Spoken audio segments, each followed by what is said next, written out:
Love it or hate it, we all deal with the lob on the court.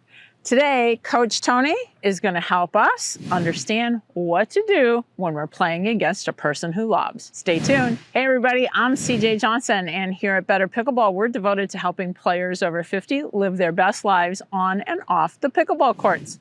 Today, I've got my partner and friend, Coach Tony from Into Pickle. He's here to help us with the lob. Looking forward to it, CJ. Lobbing happens. We're going to show you what to do, right? Happens all the time. It's one of the questions that we get most often. So we're going to break this down into about 5 pieces to help you understand what's coming when seeing the lob, when it's coming, and then what to do once you get lobbed. And once you're able to recognize the lob's coming, you got to get your body ready, right? Then you have to know how to move depending on the type of lob. Are you going short? Are you going long? And then if it's short, what kind of shot you're going to hit? You're going all the way to the baseline because you got a really good lob hit against you. What do you do then? So the first thing that we need to know is how to recognize it. When is the lob coming? So Coach Tony, how do we do that? Always good to know if you get lobbed, right? And if you can know it before you get lobbed, you get a jump on it. First thing I'm looking for when I'm playing anybody is what's their tendency, right? Everybody plays players who are lobbers. They like lobbing, that you expect a lob. If I'm playing against a lobber, I'm already sensitive to the fact that a lob might be coming towards me. So being aware of what's happening on the court and being aware of who your opponents are is really important. The next thing I'm looking for is there's some body giveaways that'll tell you that a lob might be coming. When lobbers get ready to hit a lob, usually they're getting underneath the ball more than usual. So usually if they're dinking from here, let's say, you'll see the lobber really get underneath the ball. So they'll really get down under the ball. And it looks like they're getting set to scoop that ball up. That's because they're going to hit a lob, right? And then you can also see how they'll basically almost like they're pressing into the shot. So they're pressing down because they're getting ready to lift that ball. So generally speaking, that's what I'm looking for. I'm looking at, is it a lobber who I'm playing against? And then I'm looking to see if I see a little bit of a variation in their shot where they're getting underneath that ball a little more. You can tell they're going to lob it before they hit it. So now I've had the ability to identify the lob and know that it's coming. So the very first thing that we need to do when we move to a lob is to make sure that we're doing it safely. Unfortunately, people trip and fall way too frequently. And in many cases, it's because they don't do this first move. And we call this first move open the door. So as we're here and in our ready position, the minute we recognize a lob, the first thing we do is we do a pivot. So we go from this position here to this position here so that we're ready to move backwards to get the lob.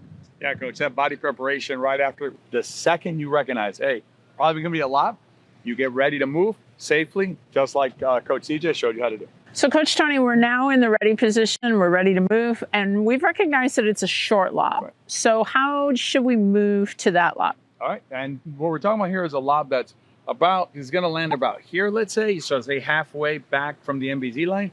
Those you can usually hit an overhead, and I want to be clear about an overhead. You don't have to smash the ball. You don't have to break the ball. What you're trying to do is you're trying to avoid the ball from bouncing, if you can, and just send the ball back in a reasonable way. So as Coach CJ mentioned, the first thing you're going to do is, as soon as I'm left-handed, so you'll see me turn a different direction, and then Coach CJ, she turned to her, open up to her right. I'm going to open up to my left. As soon as I recognize the lob's coming, I'm going to open the door, as Coach CJ said, and then you do a lateral move. I'll show you here, just like if I was shuffling along the NBZ line like this. As soon as I open that door, now I'm lateral to the baseline. I'm 90 degrees to the net. So what I'm going to do now is lateral this way, a couple of steps, Coach, and as many as I need to, right? But two or three maximum on this move. And then I'm going to get my body set. I'm going to track the ball. If you wanted, this is a bonus tip from my days in tennis. You use your offhand and you kind of lift it up to the ball. That helps you also frame out your body like a trophy pose. So the trophy pose is actually helpful. So you track the ball, and then I'm going to try and hit the ball back. Again, from here, I'm definitely not going to try to hit a winner. I'm definitely not going to try to hit a winner. And I'm not trying to do too much with it. All I'm trying to do is I'm trying to make sure I get it back over the net again so I can get it back up to the MBZ line. But Coach, sometimes this one will work for these, but sometimes you got to go to the baseline, Coach. So let's show them how to go to the baseline. If you're playing someone who's a particularly good lobber and they can get that to the baseline, the movement is still similar. I'm here and I open the door. No matter what, we're opening the door first. But it sure would be a waste of time if I tried to use the shuffle step that Coach Tony showed us to get to the baseline. So all I want to do once I'm in this position, and again, I'm perpendicular to the net, is I'm going to pivot all the way around and move to the baseline. So I'm actually going to be running or moving intentionally forward. So I pivot, I come to the baseline. When I get here, I pivot back again to hit a shot. Johnny, take us one more time. What are the steps to recognize the lob and then get ready to hit it back? What you want to do first can identify the lob as soon as possible. What kind of player am I playing?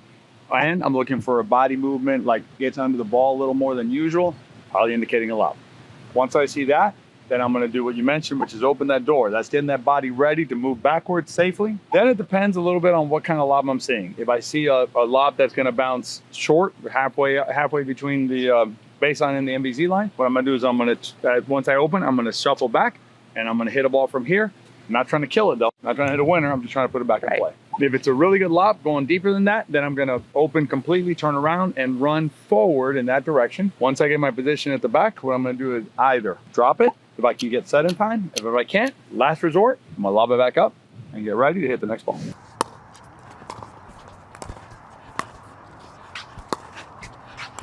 If you want to learn how to retrieve a lob just like that, click down below for our Lobs course.